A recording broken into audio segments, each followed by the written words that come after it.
Cars are now getting so expensive that instead of lowering car prices, what we're finding is car prices are up over 35% over the last 4 years. And instead of focusing on lower price cars, we're just taking out debt for longer.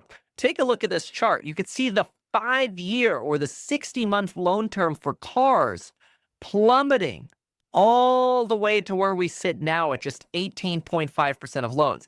Instead, the 7 year loan is skyrocketing, making a big turning point here post COVID, where we're now sitting at 21.6% of loans at 7 year loans. And we're even seeing now the return of 8 year loans, which what's remarkable about that is here's somebody from the financing division at Ford who says 8 year loans first appeared shortly before the lax lending practices triggered the Great Recession of 2009.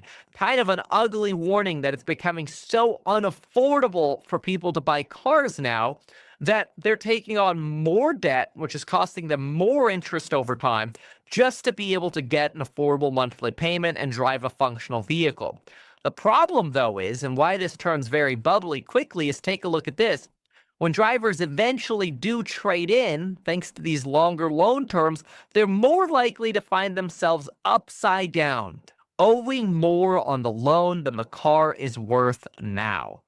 RIP. So not great. But unfortunately, these stories are becoming more and more common, with now the average car price getting close to $50,000, which is remarkable. I certainly remember the days where a $35,000 BMW 328 was considered expensive.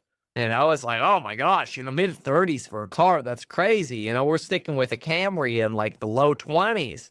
Now, Camrys are knocking on the door of higher numbers than that. Once you actually option them out, you're knocking on the door of 30. And a midsize or SUV is running you 45 to 50. You get a RAV4, you're spending 65 to $70,000 for an option RAV4 now. It's crazy. And the way people are affording it by simply taking the loan term and moving out.